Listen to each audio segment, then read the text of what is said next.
What's up? It's Sean. I'm in my basketball watching chair with some thoughts on the Raptors beating the Bulls 110-101 in a game that, not exactly a work of art from the Toronto Raptors, and maybe you wouldn't expect that in the first game out of the All-Star break. 8 days between games.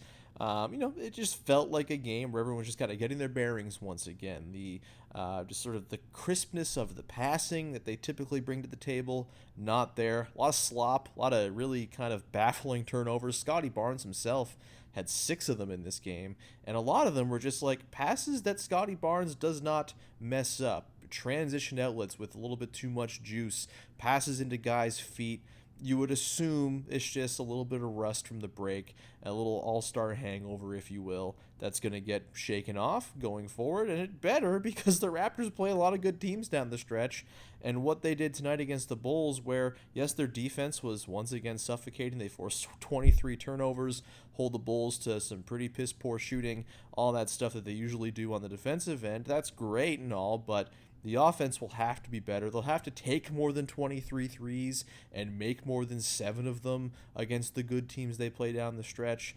None of it's terribly alarming or cause for huge concern. But yeah, just like not the most resounding first game out of the break for a Raptors team that is going to be in a dogfight to hang on to a top 5 seed for the rest of the season, top 6 seed, whatever you're calling it. Like it's this is not going to be the level of play they need to attain in order to win games against the teams that they're going to have to come up against down the stretch. Yeah, they have a lot of games against tanking teams, but they have a lot of games against good teams too.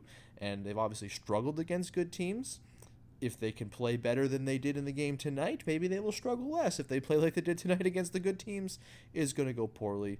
That's basketball, baby. But yeah, all told, it was a basketball game that happened, and the Toronto Raptors won, and maybe we just never think about it ever again.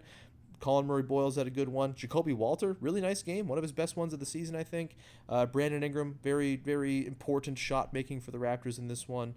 And some other good stuff here and there. Good stuff from Emmanuel quickly shooting twos and defending. Would be nice if he hit more threes. 0 4 from deep. Not enough volume. Not enough makes, man. RJ Barrett, Jakob Poeltl looking at a sink. But all told, it's a win, and I've probably talked too much about this very unremarkable victory for your local basketball team. But guess what? I'm going to talk about it on the podcast tomorrow, so tune in.